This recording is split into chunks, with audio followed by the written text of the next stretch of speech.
Hello welcome back. അപ്പോൾ ഇന്ന് രാവിലെ മുതലുള്ള കുറച്ച് കാര്യങ്ങളൊക്കെ ഇൻക്ലൂഡ് ആക്കിയിട്ടുള്ള ഒരു വ്ളോഗാണ്. എല്ലാവർക്കും വ്ളോഗ് കാണാനാണല്ലോ താല്പര്യം, അതുകൊണ്ടാണ് വീണ്ടും വ്ളോഗുകളൊക്കെ ചെയ്യുന്നത് കേട്ടോ. അപ്പോൾ ഇതാ ഞാൻ രാവിലെ തന്നെ ഒരു വെള്ളത്തിൽ നിന്ന് തുടങ്ങുകയാണ്. അപ്പോൾ പ്ലെയിൻ വാട്ടർ കുടിക്കുന്നതിനോട് എനിക്ക് വലിയ ഇഷ്ടമല്ല കേട്ടോ. അത് ചായ ആണെങ്കിൽ കുറച്ചുകൂടി ഇഷ്ടമാണ്. പിന്നെ ചായ ഒഴിവാക്കാൻ വേണ്ടിയിട്ട് മെയിനായിട്ട് കേശക്ക് വെള്ളം തിളപ്പിക്കുമ്പോൾ കരിങ്ങാലി വെള്ളം അങ്ങനെ എന്തെങ്കിലുമൊക്കെ കുടിക്കും കേട്ടോ. അപ്പോൾ ഇന്ന് സൺഡേ ആണ്, കേശക്ക് സ്കൂളൊന്നും ഇല്ലാത്തതുകൊണ്ട് തന്നെ ഞാനിതുപോലെ ഇങ്ങനെ ഒരു ചുക്ക് വെള്ളം ഉണ്ടാക്കി കുടിക്കുകയാണ് കേട്ടോ. അപ്പോൾ അത് വെച്ച് ഇങ്ങനെ സിറ്റ് ഔട്ടിൽ പോയിരുന്നിട്ട് കുറച്ച് സമയം ഇങ്ങനെ മുറ്റത്തൊക്കെ ഒന്ന് ഇറങ്ങി നിന്നു. സ്കൂളില്ലാത്ത ദിവസമാണല്ലോ അതുപോലെ സമാധാനത്തിൽ കുറച്ച് സ്ലോ ആയിട്ട് നമുക്ക് കാര്യങ്ങൾ മുന്നോട്ട് പോകാൻ പറ്റുള്ളൂ. ഈ രാവിലത്തെ ടൈം മുറ്റത്ത് വന്നിരിക്കാൻ പറ്റിയ നല്ല രസമാട്ടോ, പ്രത്യേകിച്ച് ഈ ഒരു ക്ലൈമറ്റിൽ. ഇപ്പോൾ പകൽ രാവിലെ നല്ല തണുപ്പും മഞ്ഞൊക്കെ ആണല്ലോ, കുറച്ച് കഴിഞ്ഞാൽ നല്ല ചൂടാവുകയും ചെയ്യും. അപ്പോൾ ഈ ഒരു സമയത്ത് രാവിലെ കുറച്ച് സമയം മുറ്റത്തൊക്കെ സ്പെൻഡ് ചെയ്യാൻ പറ്റിയ നല്ല അടിപൊളിയാട്ടോ. പിന്നെ കുട്ടികളൊന്നും എണീക്കാത്തൊരു ടൈമല്ലേ, അപ്പം നമുക്ക് നമ്മുടെ ഒരു മീ ടൈം എന്നുള്ള രീതിയിൽ ഒന്ന് എൻജോയ് ചെയ്യാൻ പറ്റിയൊരു സമയം കൂടിയാണിത്. അപ്പോൾ എത്ര പേർക്ക് ഇതുപോലെ വെറുതെ ഒന്നും ചെയ്യാണ്ട് ഇങ്ങനെ ഓരോന്നൊക്കെ ചിന്തിച്ചിരിക്കാൻ ഇഷ്ടമാണ്? എനിക്ക് അങ്ങനെ ഭയങ്കര ഇഷ്ടമാണ് കേട്ടോ. ഒന്നും ചെയ്യണ്ട, ഞാനിങ്ങനെ വെറുതെ ഓരോന്ന് ആലോചിച്ച് ഇങ്ങനെ ഇരിക്കും. അതെനിക്ക് ഭയങ്കര സമാധാനമാണ് മനസ്സിന്. അപ്പോൾ ഇന്നത്തെ വീഡിയോയിൽ ഞാൻ 1-2 റെസിപ്പീസും കാര്യങ്ങളൊക്കെ കാണിക്കുന്നുണ്ട്. അപ്പോൾ നിങ്ങൾക്ക് ഇഷ്ടപ്പെടാമെന്നുണ്ടെങ്കിൽ ലൈക്ക് ചെയ്യാനും സബ്സ്ക്രൈബ് ചെയ്യാനൊന്നും മറന്നു വരുത്. പുതിയ വ്യൂവേഴ്സ് ഉണ്ടെങ്കിൽ പ്ലീസ് ഒന്ന് സബ്സ്ക്രൈബ് ചെയ്യുക. അതിനെ കൂടെ തന്നെ നോട്ടിഫിക്കേഷൻ കിട്ടാൻ വേണ്ടിയിട്ട് ബെല്ലൈക്കണമെന്ന് ക്ലിക്ക് ചെയ്യാം കേട്ടോ. അതിൽ ഓൾ പ്രസ് ചെയ്യണേ. അപ്പോൾ ഇതാ നമ്മൾ ഇന്ന് പത്തിരി ആയിട്ട് ഉണ്ടാക്കുന്നത്. സ്കൂളില്ലാത്ത ദിവസമാണ് പത്തിരി പോലുള്ള കാര്യങ്ങളൊക്കെ ഞാൻ ഉണ്ടാക്കൽ, അല്ലെങ്കിൽ ഈസി ആയിട്ട് ഉണ്ടാക്കാൻ പറ്റുന്ന കാര്യങ്ങളൊക്കെ ആയിട്ട് ഉണ്ടാക്കുക. പിന്നെ പത്തിരി ഉണ്ടാക്കാൻ പൊതുവേ എനിക്ക് ഭയങ്കര മടിയാണ് കേട്ടോ. അത് വാട്ടണം, കുഴയ്ക്കണം, പരത്തണം, അങ്ങനെ ഒരുപാട് ഇതല്ലേ. അതുകൊണ്ട് തന്നെ ഞാൻ ഉണ്ടാക്കുമ്പോൾ കുറച്ച് തോനെ ഉണ്ടാക്കും കേട്ടോ. അപ്പോൾ ഇന്ന് ഞാൻ പത്തിരിപ്പണി ഈസി ആക്കാനുള്ള ഒരു ടിപ്പാട്ടോ കാണിക്കുന്നത്. അപ്പോൾ നോമ്പൊക്കെ അല്ലേ വരുന്നത്, നോമ്പിന് 30 ദിവസം പത്തിരി എന്നുള്ള നിർബന്ധമുള്ള ആൾക്കാരൊക്കെ ഉണ്ടാവും. അപ്പോൾ അങ്ങനെയുള്ളവർക്കൊക്കെ നല്ല ഈസി ആവട്ടത് ഈ ഒരു ടിപ്പ് ചെയ്താൽ. അപ്പോൾ ഞാനിന്ന് കാണിക്കാൻ പോകുന്ന രീതിയിൽ പത്തിരി ഉണ്ടാക്കിയാൽ നിങ്ങൾക്ക് വാട്ടലും കുഴയ്ക്കലും കൂടി ഒറ്റ സ്റ്റെപ്പിൽ തീർക്കാം കേട്ടോ. അപ്പോൾ അതിന് വേണ്ടിയിട്ട് ഇതാ ഞാനിവിടെ 3 കപ്പ് പത്തിരിപ്പൊടി എടുത്തിട്ടുണ്ട്. വറുത്തതോ വറുക്കാത്തതോ ഏതായാലും കുഴപ്പമില്ല, നമ്മളെ പച്ചരീൻ്റെ പൊടിയാണ്. അതിലേക്ക് 1 കപ്പിന് 1.5 കപ്പ് വെള്ളം എന്നുള്ള രീതിയിൽ വെള്ളം ഒഴിച്ചെടുക്കുക. ഞാനിപ്പോൾ 4.5 കപ്പാണ് 3 കപ്പ് പൊടിക്ക് ഒഴിച്ചിട്ടുള്ളത് കേട്ടോ. പിന്നെ ആവശ്യത്തിന് വേണ്ടിയുള്ള ഉപ്പും ചേർത്ത് കൊടുക്കണേ. പിന്നെ ചെയ്യാനെടുക്കുമ്പോൾ ഇതുപോലുള്ള നോൺ സ്റ്റിക്ക് പാനാണ് ഒന്നുകൂടി നല്ലത്. പക്ഷേ നമ്മൾ സാധാരണ അലുമിനിയം പാത്രങ്ങളൊക്കെ യൂസ് ചെയ്യാം കേട്ടോ, കുഴപ്പമൊന്നുമില്ല. അടി പിടിക്കാതെ കുറച്ച് ശ്രദ്ധിക്കണം എന്നുള്ളൂ കേട്ടോ. അപ്പോൾ ഈ ഒരു സമയത്ത് ഞാനിപ്പോൾ ഹൈ ഫ്ലെയിമിലാണ് കേട്ടോ വെച്ചിട്ടുള്ളത്. ഞാനിതിപ്പോൾ 2 ദിവസത്തിന് കണക്കാക്കിയിട്ടാട്ടോ പൊടി എടുത്തിട്ടുള്ളത്.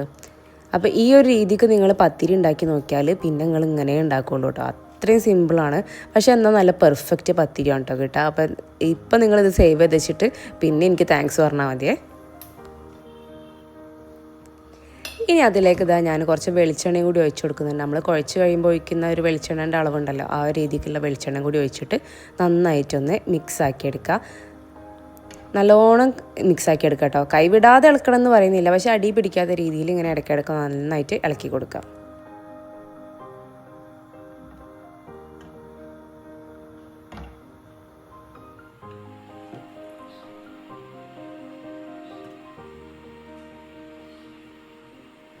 അപ്പോൾ ഒരു 2 മിനിറ്റിൻ്റെ അടുത്താവുമ്പോൾ തന്നെ അതിൻ്റെ അടിയിൽ നിന്ന് ഇങ്ങനെ കുറച്ച് കട്ടിയായി വരുന്ന പോലെ ഫീലാക്കും.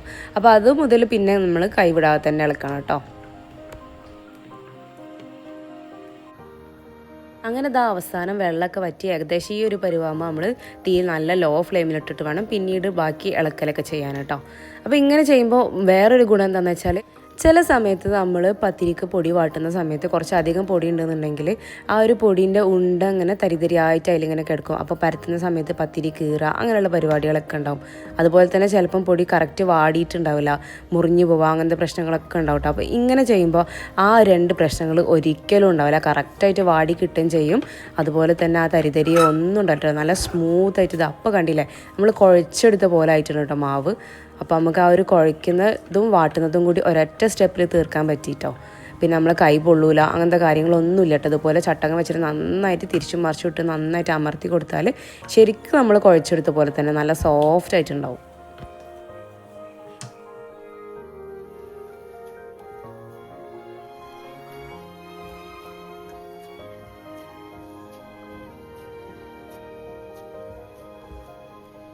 ഈ ഇനിയിപ്പോൾ നമുക്ക് ഡയറക്റ്റായിട്ട് ബോൾസ് ആക്കി എടുത്താൽ മതി. അപ്പോൾ അതിന് വേണ്ടിയിട്ട് ഒന്ന് ചൂടാറാൻ വേണ്ടി മാറ്റി വെക്കുക. മാറ്റി വെക്കുന്ന സമയത്ത് ഒന്ന് മൂടി വെക്കാൻ ശ്രദ്ധിക്കുക കേട്ടോ, അല്ലെങ്കിൽ മേലത്തെ ഭാഗം ഒന്ന് ക്രിസ്പി ആയിട്ട് ഇങ്ങനെ എയർ തട്ടിയിട്ട് അങ്ങനെ ആയിപ്പോവും. അപ്പോൾ ഒന്ന് മൂടി വെക്കട്ടോ. ഇനി ഇതാ പത്തിരിക്ക് ഞാൻ ഇപ്പോൾ ചെറുപയർ കറി ആയിട്ട് ഉണ്ടാക്കുന്നത്, തേങ്ങ അരച്ച ചെറുപയർ കറിയാണ്. അപ്പോൾ അങ്ങനെ കോമ്പിനേഷൻ ചെയ്ത് നോക്കാത്തവരുണ്ടെങ്കിൽ ചെയ്ത് നോക്കട്ടെ, അടിപൊളി ടേസ്റ്റ് ആട്ടോ പത്തിരിയും തേങ്ങ അരച്ച ചെറുപയർ കറിയും. അപ്പോൾ അതാ ചെറുപയർ വേവിക്കാൻ വെച്ചപ്പോൾ അതിലിട്ട സ്പൂണാട്ടോ ഞാൻ ഈ കാണിക്കുന്നത്. അപ്പോൾ അങ്ങനെ സ്പൂണിട്ട് വേവിക്കുന്ന സമയത്ത് നമുക്കിത് അതുപോലെ ഇങ്ങനെ പുറത്തേക്ക് തെറിച്ച് തൂറ്റൽ കുറവാട്ടോ. വല്ലപ്പോഴും ഉണ്ടാവില്ല, പക്ഷേ മിക്ക സമയത്തും ഒരു 90% അങ്ങനെ തൂറ്റല്ലേ. അപ്പോൾ ഞാൻ എപ്പോഴും സ്പൂണിട്ടിട്ടാണ് ഇതുപോലുള്ള പയർ അങ്ങനത്തെ കാര്യങ്ങളൊക്കെ വെക്കൽ കേട്ടോ, പരിപ്പൊക്കെ. പിന്നെ ഈ തേങ്ങ അരച്ചതിലേക്ക് നമ്മൾ ചെറിയുള്ളിയും ജീരകവും വെളുത്തുള്ളിയും കൂടി ആണ് കേട്ടോ ആഡ് ചെയ്തിട്ടുള്ളത്. ഇനി ഇതാ കയ്യിൽ ഒട്ടിപ്പിടിക്കാതിരിക്കാൻ വേണ്ടിയിട്ട് മാത്രം ഒരു ഇത്തിരി വെളിച്ചെണ്ണ ആക്കിയിട്ട് ഓരോന്നും ഇങ്ങനെ ബോൾസ് ആക്കി എടുക്കാൻ പോകാം കേട്ടോ. അപ്പോൾ ഞാനിതിൽ പറയുന്ന കാര്യമൊക്കെ ജെന്യൂൻ ആയിട്ടുള്ള കാര്യങ്ങളാട്ടോ ഞാൻ പറയുന്നത്. ടേസ്റ്റ് ഉണ്ടെന്ന് പറയുകയാണെങ്കിൽ അത് എന്തായാലും ടേസ്റ്റ് ഉണ്ടാകും. അതുപോലെ എനിക്ക് വർക്കായിട്ടുള്ള കാര്യങ്ങൾ മാത്രമാണ് ഞാൻ ഈ ഒരു ചാനലിലൂടെ ഷെയർ ചെയ്യുന്നത് കേട്ടോ. അഥവാ എന്തെങ്കിലും പ്രശ്നം ഉണ്ടെന്നുണ്ടെങ്കിൽ അത് ഞാൻ എടുത്ത് പറയലുണ്ട്, അല്ലെങ്കിൽ അങ്ങനെ ചെയ്യേണ്ടെന്നും പറയലുണ്ട് കേട്ടോ, ചെയ്ത് നോക്കണ്ടെന്നും പറയലുണ്ട്. അപ്പോൾ ഇത് ഞാൻ ഓരോന്നും ബോൾസ് ആക്കി മാറ്റിയിട്ടുണ്ട്. ഇനി നമുക്ക് അടുത്ത ഒരു പരിപാടി എന്താണ്, പരത്തിയെടുക്കലാണ്. അങ്ങനെ ഇതാ ഞാൻ പ്രസ്സിലാട്ടോ പരത്തൽ, അങ്ങനെ പലമ്മൽ വെച്ചിട്ട് ചെറുതാക്കിയിട്ട് പരത്തിയെടുക്കുക അതൊന്നും ചെയ്യില്ല കേട്ടോ. അപ്പോൾ ഈ ഒരു പ്രസ് ആദ്യം നല്ലോണം പരക്കുന്നു. അപ്പോൾ ഞാൻ പൂരി ഉണ്ടാക്കുമ്പോഴും ഇതിൽ തന്നെയാണ്, പ്രസ്സിൽ തന്നെയാണ് ചെയ്യൽ. അപ്പോൾ അതുകൊണ്ട് തന്നെ ഇപ്പോൾ പരക്കൽ കുറച്ചൊരു കുറവാണ് കേട്ടോ. അപ്പോൾ ഞാനിതുപോലെ ഇങ്ങനെ വെളിച്ചെണ്ണ ആക്കി കൊടുത്തിട്ടാണ് പരത്തിയെടുക്കൽ. അപ്പോൾ വെളിച്ചെണ്ണ ആക്കിയിട്ട് നമ്മൾ പരത്തിയെടുക്കുമ്പോൾ നല്ലപോലെ കറക്റ്റായിട്ട് കിട്ടും. അല്ലാഞ്ഞാൽ ഇങ്ങനെ ഒട്ടിപ്പിടിച്ചിട്ടും കീറിയിട്ടൊക്കെ ഉണ്ടാവും കേട്ടോ.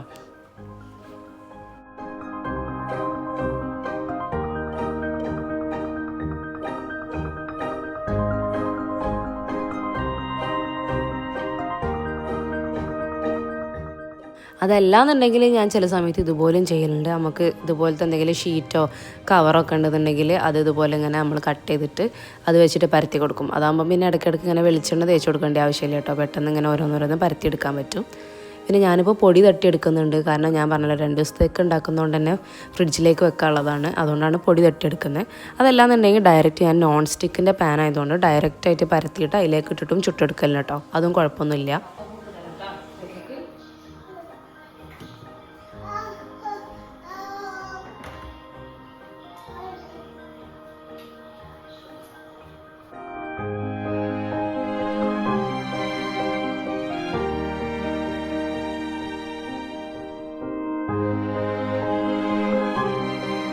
അപ്പോൾ ഇതാ കണ്ടില്ല, നമ്മൾ സാധാരണ പത്തിരി ഉണ്ടാക്കുന്ന പോലെ തന്നെ നല്ലോണം പൊള്ളി വരുന്നുണ്ട് കേട്ടോ.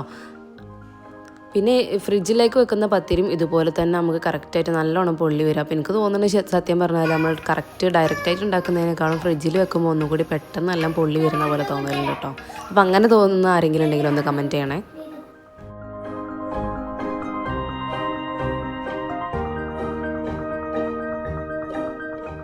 അങ്ങനെ ബ്രേക്ക്ഫാസ്റ്റും കാര്യങ്ങളൊക്കെ കഴിഞ്ഞു. പിന്നെ സ്കൂളില്ലാത്ത ദിവസമല്ലേ, കുറച്ച് നേരം കുട്ടികളെ കൂടെ ഒക്കെ ഒന്നിങ്ങനെ നടന്നു. പിന്നെ നമ്മളെ നനച്ചുള്ളിപ്പടീൻ്റെ കുറച്ച് ഭാഗങ്ങളൊക്കെ ഉണ്ട്, അതൊക്കെ ചെയ്തതിന് ശേഷം ഇതാ കുളിയും എല്ലാ കാര്യം കഴിഞ്ഞതിന് ശേഷം ഞാൻ ഫുഡ് ഉണ്ടാക്കാൻ വന്നതാണ്. ഏകദേശം ഒരു 12 മണീൻ്റെ ശേഷം കേട്ടോ ഫുഡ് ഉണ്ടാക്കാൻ വന്നത്. അപ്പോൾ ഇന്ന് ലഞ്ചിന് ഒരു റൈസിൻ്റെ റെസിപ്പി ആട്ടോ കാണിക്കുന്നത്. സിമ്പിളായിട്ട് ഉണ്ടാക്കാൻ പറ്റും, നമുക്ക് ഇറച്ചിയോ മീനോ ഒന്നും ഇല്ലയെന്നുണ്ടെങ്കിലും നല്ല ടേസ്റ്റായിട്ട് ഉണ്ടാക്കാൻ പറ്റും കേട്ടോ. ഗസ്റ്റ് വരുമ്പോൾ കൊടുക്കാനും അതുപോലെ തന്നെ കുട്ടികൾക്ക് ടിഫിൻ ബോക്സിലേക്കൊക്കെ കൊടുത്തേക്കാൻ പറ്റുന്ന നല്ലൊരു റെസിപ്പിയാണ്. അപ്പോൾ ഉണ്ടാക്കാൻ പോകുന്നത് എന്താണെന്നറിയണ്ടേ? അപ്പോൾ നമ്മൾ ഇന്ന് ഉണ്ടാക്കാൻ പോകുന്നതാണ് ചന പുലാവ്, അതായത് നമ്മൾ വെള്ളക്കടല അത് വെച്ചിട്ടുള്ളൊരു പുലാവ് കേട്ടോ.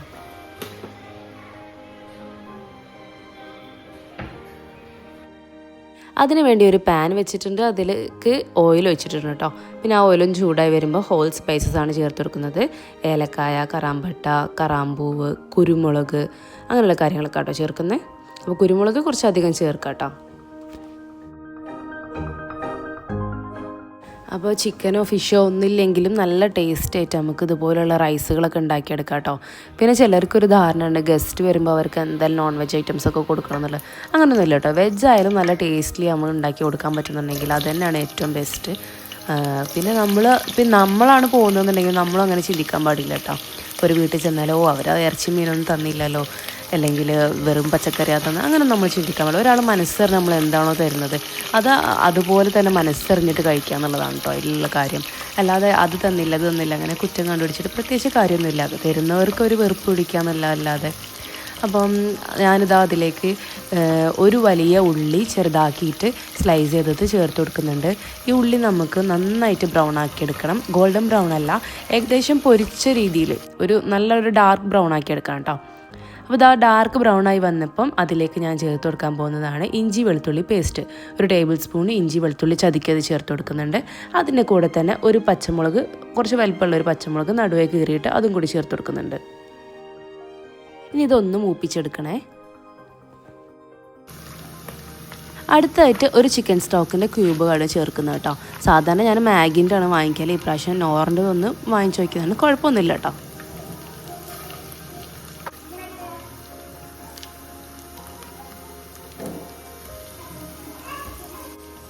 കൂടെ ഒരു 1/2 ടീസ്പൂൺ ഗരം മസാലയും കൂടി ചേർക്കുന്നുണ്ട്. കൂടി പോകണ്ട കേട്ടോ, അത്ര തന്നെ ധാരാളം. ഇത്രയും മസാല മാത്രം മതി. ഇതൊന്ന് നന്നായിട്ട് മൂപ്പിച്ചെടുക്കാം.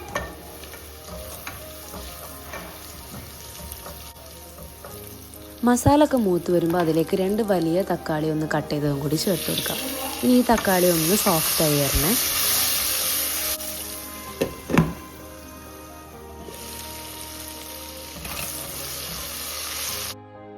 ഇനിയാണ് നമ്മളിതിലേക്ക് മെയിൻ ഐറ്റമായിട്ടുള്ള ചന ചേർത്ത് കൊടുക്കുന്നത്.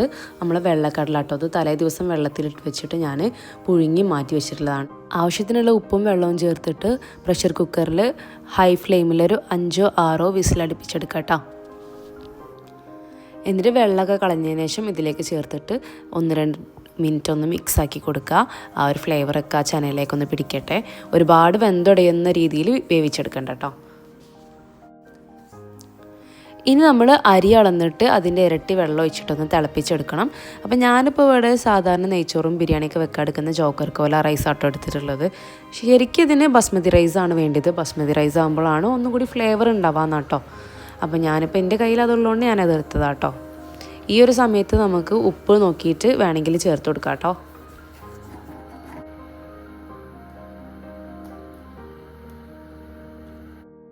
ഇനി വെള്ളം നന്നായി വെട്ടി തിളയ്ക്കുന്ന സമയത്ത് അതിലേക്ക് നമ്മൾ കഴുകി വാർത്ത് വെച്ചിട്ടുള്ള അരി ചേർത്ത് കൊടുക്കുക.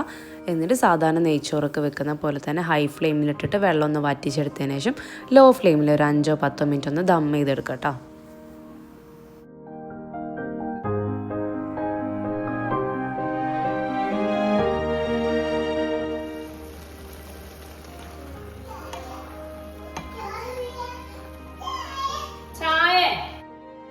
അങ്ങനെ റൈസൊക്കെ സെറ്റായിട്ടുണ്ട്. അപ്പോൾ അതിൻ്റെ മേലേക്ക് ഞാൻ കുറച്ച് മല്ലിയിലയും കൂടി വിതറി കൊടുക്കുകയാണ്. നന്നായി ചൂടാറാൻ നിൽക്കണ്ട കേട്ടോ, നേരിയ ചൂടോട് കൂടി ഞാൻ ചേർത്ത് കൊടുക്കുക. പിന്നെ ഒരു പീസ് ബട്ടർ അല്ലെങ്കിൽ ഒരു ടേബിൾ സ്പൂൺ ബട്ടറും കൂടി ചേർക്കുന്നുണ്ട്. ബട്ടർ ഓപ്ഷണലാണ്. നെയ്യോ അതല്ലാന്നുണ്ടെങ്കിൽ വെളിച്ചെണ്ണ അത്ര നല്ലതല്ല, ഓയിലോ വേണമെങ്കിൽ ചേർത്ത് കൊടുക്കാം കേട്ടോ.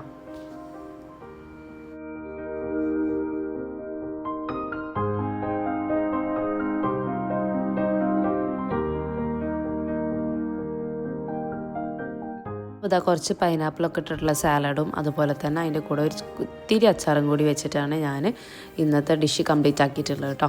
അപ്പോൾ അത് അടിപൊളി ടേസ്റ്റാണ്. എന്തായാലും ട്രൈ ചെയ്ത് നോക്കാൻ മറക്കരുത് കേട്ടോ. അപ്പോൾ ഈ ഒരു ചനാപ്പുലാവ് കാണുമ്പോൾ എനിക്ക് പണ്ടിൻ്റെ ഉമ്മ ലഞ്ചിന് കൊടുത്തിടുന്ന കടല ബിരിയാണി ആട്ടോ ഓർമ്മ. ഇത് നമ്മളെ സാധാരണ ബ്രൗൺ കടല ഉണ്ടല്ലോ, അത് വെച്ചിട്ട് ബിരിയാണി ഉണ്ടാക്കും.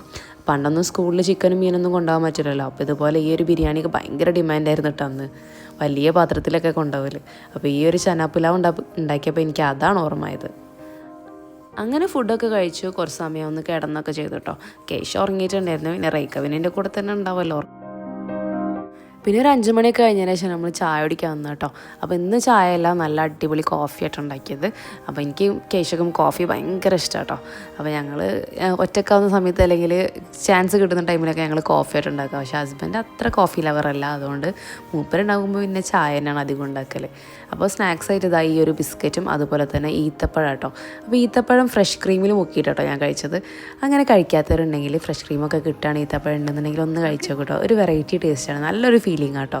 അപ്പോൾ അഭിപ്രായം പറയണേ, ചെയ്ത് നോക്കിയിട്ട്. അപ്പോൾ അന്ന് ചായ കൂടിയൊക്കെ കഴിഞ്ഞതിന് ശേഷം ഞങ്ങളൊന്ന് ഇവിടെ വീടിൻ്റെ അടുത്ത് പാടുണ്ട് കേട്ടോ, പാടത്തേക്ക് ഇറങ്ങിയതാണ്. അപ്പോൾ ഒന്നും പോയില്ല, വല്ലപ്പോഴേ പോക്കുള്ളൂ.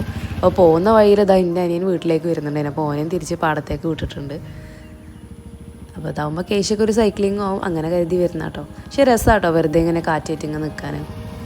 ചില ദിവസം നമ്മൾ തറവാട്ട് പോവും. അപ്പോൾ ഓരോ ദിവസം വൈകുന്നേരങ്ങൾ വ്യത്യസ്തമായിട്ടും മൂഡ് പോലെ അങ്ങനെയൊക്കെയാണ് ഉണ്ടാവുക. നമ്മുടെ മൂഡിനനുസരിച്ചാണല്ലോ എല്ലാ കാര്യങ്ങളും.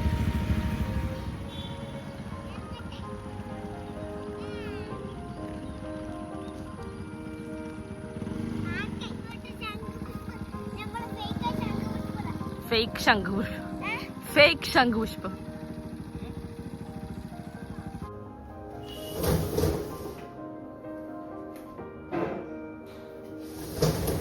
പിന്നെ ഓൾമോസ്റ്റ് മഗ്‌രിബ് കൊടുക്കാനായപ്പോഴാണ് ഞങ്ങൾ വീട്ടിലെത്തിയത്.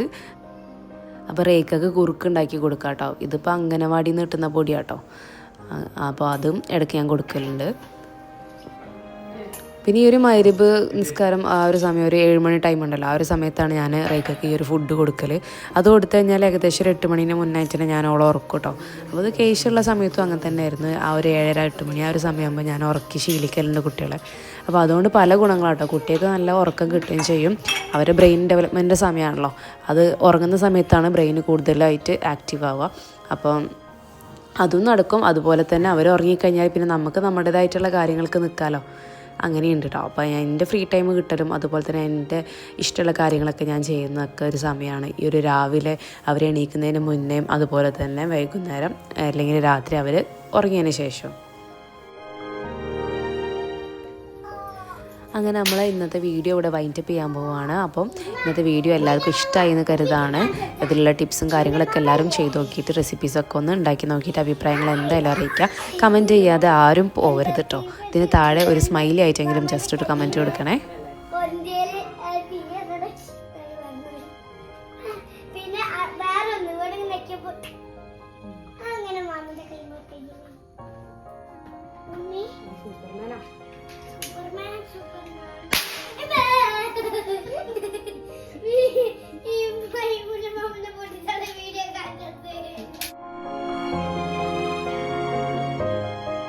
അടുത്ത വീഡിയോ ആയിട്ട് നമുക്ക് വീണ്ടും കാണാം. അതുവരേക്കും ബൈ ബൈ.